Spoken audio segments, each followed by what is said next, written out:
que ce qu'il faut comprendre, c'est qu'il y a un paramètre fondamental. On a toujours une vision exemplaire de la justice. Ce que je veux dire, c'est qu'on voudrait tous que tout le monde soit incarcéré à perpétuité. C'est juste pas possible. On comprend la douleur des familles, on comprend parfaitement cette situation. Simplement, il y a aussi un paramètre que vous avez évoqué, c'est qu'à bout d'un moment, on a une surpopulation carcérale, qu'est-ce qu'on en fait, quoi. Sans compter qu'un type comme ça, finalement, un Pierre Palmade, il y avait un risque quand même pour lui. C'est que, vu sa fragilité, il pouvait très bien finir par se suicider en prison.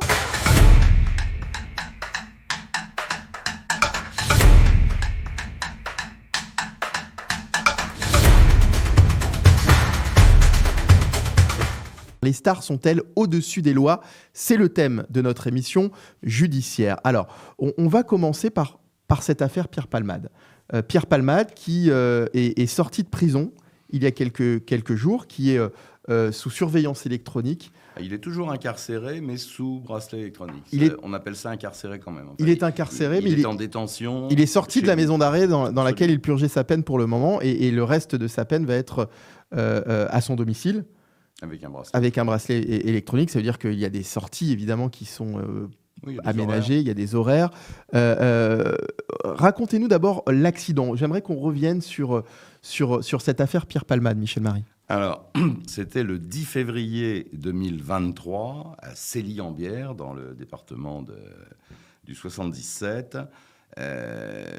Pierre Palmade était avec deux personnes de ses relations. Il était dans sa voiture, une 3008 Peugeot. Il est sur une petite départementale et à un moment donné, il perd totalement le contrôle de son véhicule alors qu'on est en ligne droite et il vient heurter un véhicule qui roulait dans le sens inverse, un choc frontal. À l'intérieur de ce véhicule, il y a 3 personnes, une femme enceinte de 6 mois et demi, le conducteur et un jeune garçon d'une dizaine d'années qui était sur le siège arrière. Les conséquences sont effectivement dramatiques parce que cette femme enceinte, hospitalisée en urgence, je crois qu'elle a été transportée en hélicoptère, a perdu son enfant. Il a fallu l'opérer et elle a malheureusement perdu son enfant. Et on constate que Pierre Palmade, qui était au volant de cette fameuse 3008 Peugeot, était sous l'emprise de stupéfiants, mais à très haute dose. Il était totalement défoncé, pour ne pas être vulgaire. Et il est donc immédiatement placé en garde à vue. Et alors, il va devoir répondre. Alors, il y a un problème de qualification. Alors, le parquet voulait à tout prix qu'il soit incarcéré en préventive. Donc, il a été mis en examen pour blessure involontaire aggravée en récidive. Ouais. Parce que malgré tout, cet enfant qui est mort avait 6 mois et demi, et pour avoir une existence légale, il faut avoir respiré. Or, cet enfant n'a pas respiré, il est mort dans le ventre de sa maman avant de sortir, avant de voir le jour, et donc la justice considère, les lois disent que à partir du moment où il n'a pas respiré, eh bien, il n'existe pas, il n'a pas d'existence légale, et on ne peut pas tuer quelqu'un qui n'existe pas. Ce n'est pas un homicide. Voilà. Donc, on ne peut pas aller sur l'homicide involontaire. Tout a été essayé du côté des avocats des parties civiles et également du parquet, mais à chaque fois, ils se sont heurtés aux règles de droit qui sont comme ça, qui sont ainsi. Donc, il encourait en réalité une peine de 14 ans quand on cumule tout et 200 000 € d'amende, et il a été donc jugé le 20 novembre donc l'année dernière, 2024, il a été condamné à 5 ans, dont 3 avec sursis, avec un mandat de dépôt différé. Alors ça, c'est une loi qui remonte à 2019, si je ne fais pas d'erreur. C'est pour essayer d'abord de désengorger un peu les prisons, pour quand c'est pas trop grave, entre guillemets, on essaye de les placer au compte-gouttes. Et là, les faits reprochés sont quand même extrêmement graves. Ils sont graves, mais en même temps, s'il ne conduit pas, il a des garanties de représentation, il ne va pas s'évaporer dans la nature.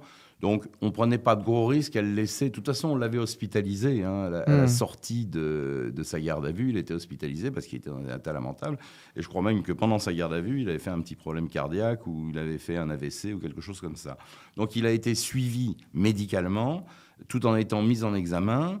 Il y a eu un mandat de dépôt, enfin, il y a eu un débat contradictoire. Finalement, il n'a pas été incarcéré à ce moment-là. On l'a mis à un moment donné sous bracelet électronique. Et puis au procès, il a donc été condamné à effectuer 2 ans ferme, puisque 5 ans, dont 3 avec sursis, ça veut dire 2 ans ferme, avec ce mandat de dépôt différé. Et il a finalement, un petit peu avant Noël de l'année dernière, donc Noël 2024, été incarcéré à la maison de Graguignan, donc du côté de Bordeaux, pour effectuer sa peine.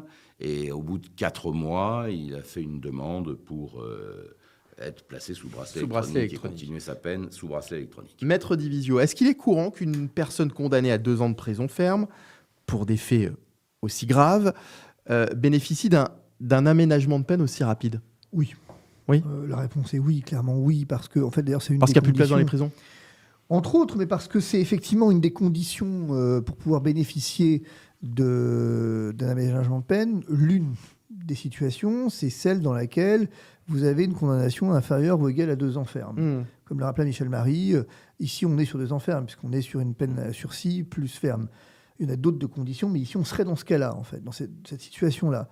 Et comme l'a très justement dit Michel, il y a quelqu'un qui bénéficie de garantie de représentation, qui effectivement, très probablement, a justifié d'une insertion à travers une activité quelle qu'elle soit. Et donc, effectivement, c'est assez classique parce qu'on considère qu'aller jusqu'au bout de la peine n'apporterait rien de plus à la société que le placer sous bracelet électronique. Il n'est pas libre. Il est placé sous... C'est un aménagement de peine, en fait, finalement. Ce qui interroge sur donc un on ne point... peut pas dire que son statut de célébrité ait pu jouer en sa faveur pour ce... Ici, non. Clairement, non. Clairement, non. Ni dans un sens, ni dans l'autre. Ce que je veux dire par là, c'est qu'il n'a pas joué en sa défaveur lorsqu'il a été condamné. Il n'a pas été non plus en sa faveur, joué en sa faveur. Le fait est que ce qu'il faut comprendre, c'est qu'il y a un paramètre fondamental. On a toujours une vision exemplaire de la justice. Ce que je veux dire, c'est qu'on voudrait tous que tout le monde soit incarcéré à perpétuité. C'est juste pas possible. On comprend la douleur des familles, on comprend parfaitement cette situation. Simplement, il y a aussi un paramètre que vous avez évoqué, c'est qu'à bout d'un moment, on a une surpopulation carcérale, qu'est-ce qu'on en fait, quoi. Sans compter qu'un type comme ça, finalement, un Pierre Palmade, il y avait un risque quand même pour lui. C'est que, vu sa fragilité, il pouvait très bien finir par se suicider en prison. Et donc, ça demandait une attention particulière à l'administration pénitentiaire qui a quand même d'autres chats à fouetter au regard de détenus particulièrement dangereux. Et donc, mettre des effectifs sur quelqu'un qui n'est pas dangereux, en fait. En tout cas, sur le plan carcéral, il n'est pas dangereux. Dangereux pour lui. Dangereux pour eux, voilà. C'est quand même... Voilà. Donc, oui, à la question, est-ce que c'est fréquent ? Oui, on ne peut pas dire ici qu'il ait bénéficié d'un traitement de faveur. Pas de traitement de faveur dans ce cas-là. Donc, pour Pierre Palmade, vous êtes d'accord avec ça, Michel Marie ? Je suis tout à fait d'accord. Et j'ajoute à ce que vient de dire Fabrice, que les matons...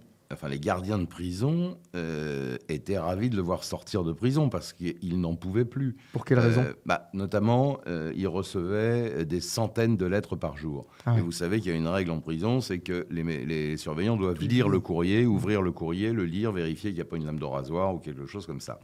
Et donc, ils passaient un temps infini à ouvrir le courrier. Donc, pendant qu'ils ouvraient le courrier, ils ne faisaient pas autre chose.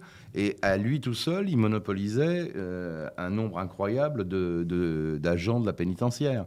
Il y a des inconnus aussi qui ont essayé de s'introduire. Alors, ce n'est pas vraiment des inconnus. C'était un agent de la pénitentiaire qui, à mon avis, par curiosité, rentrait dans la cellule. Enfin, à l'époque, on avait fait tout un foin avec ça. Mais bon, franchement, il n'était pas en danger. C'est un type de l'administration pénitentiaire qui n'avait rien à faire dans la cellule de Pierre Palmade, mais qui, par curiosité, parce qu'il y avait une star dans la prison, il a poussé la porte, il avait les clés, il est rentré, il a été le voir, et voilà. C'est pas un après, étranger. c'est vrai que c'est quelque chose qui n'est pas censé arriver. Normalement, non, mais bon, vous savez, par exemple, je prends un exemple, il y a un beau voyou qui est, je pense à Mesrine, quand il est en garde à vue, à mon avis, il y a 200 policiers qui sont rentrés dans la pièce où il était en audition pour voir à quoi ressemblait Mesrine. C'est humain. Donc là, je pense que le gardien de prison, il s'est dit, tiens, on n'a pas le mettre dans la tôle, j'ai accès à la tôle, je vais aller voir. Donc, selon vous, selon tous les deux, Pierre Palmade a été jugé comme n'importe quel justiciable. Alors, un détail près, c'est quand même que le parquet s'est acharné dès le départ. Il voulait à tout prix l'envoyer en prison. C'est ce que j'allais dire. Il demandait le mandat de dépôt. À chaque fois, il faisait appel de la décision du GLD. Et il a finalement jamais obtenu gain de cause. En tout cas, pas avant la condamnation. Est-ce que la célébrité de Pierre Palmade n'a pas aussi contribué à rendre cette affaire autant médiatique, finalement? Est-ce qu'on en aurait autant parlé? Est-ce que cette affaire aurait été médiatisée au niveau national avec autant d'importance si ça avait été une personne lambda, Fabrice Divisio? Bien sûr que non. Mais vous ne pouvez pas éliminer cette dimension de l'équation, ce paramètre. Une personnalité publique, c'est une personnalité publique, point. Donc ça veut dire que finalement, quand on dit une personnalité publique doit être jugée comme une personne lambda, ok, mais ça veut dire que dans les faits, elle ne sera jamais réellement jugée. C'est impossible, elle ne pourra pas être jugée comme une personne. Et le procès ne pourra pas se passer comme celui d'une personne lambda. Et je vais vous dire, il ne faut pas. Et je vais vous donner pourquoi il ne faut pas. Eh bien, parce que ne serait-ce qu'au regard des conditions de sécurité. C'est-à-dire que demain matin, vous avez un chauffard qui vient tuer par accident un enfant net, puis sa mère, comme on l'a dit tout à l'heure, blesser gravement sa mère. Donc les mêmes circonstances, c'est tous les jours dans les tribunaux correctionnels de France. Tous les jours. Les avocats sont confrontés à ça tous les jours. Les magistrats sont confrontés à ça tous les jours. Le problème, c'est qu'ici, au mieux, vous avez la presse locale. Au mieux. Mais ici, effectivement, le problème, c'est que vous avez une personnalité nationale qui a l'attention donc médiatique sur elle, et vous avez à protéger celle-ci parce que si elle n'est pas au-dessus des lois, elle n'en est pas au-dessous. Et donc, il ne faudrait pas qu'à l'occasion du procès, elle vienne effectivement elle-même subir quelque chose. De l'autre, vous avez à protéger les magistrats. On donne un exemple, le procès de Marine Le Pen, où vous voyez que le nom du magistrat a été donné à la presse, et donc on a nécessité une espèce de protection devant son domicile. Donc on voit que c'est pas simple. Et c'est une plaie, en fait, pour les magistrats de juger des personnalités publiques. Parce que de toute façon, il n'y a pas de bonne décision, en plus. C'est-à-dire que si vous le condamnez, on va vous dire, vous vous acharnez. Si vous le relaxez, on va vous dire, vous faites un traitement de faveur. Donc, de toute façon, il y a toujours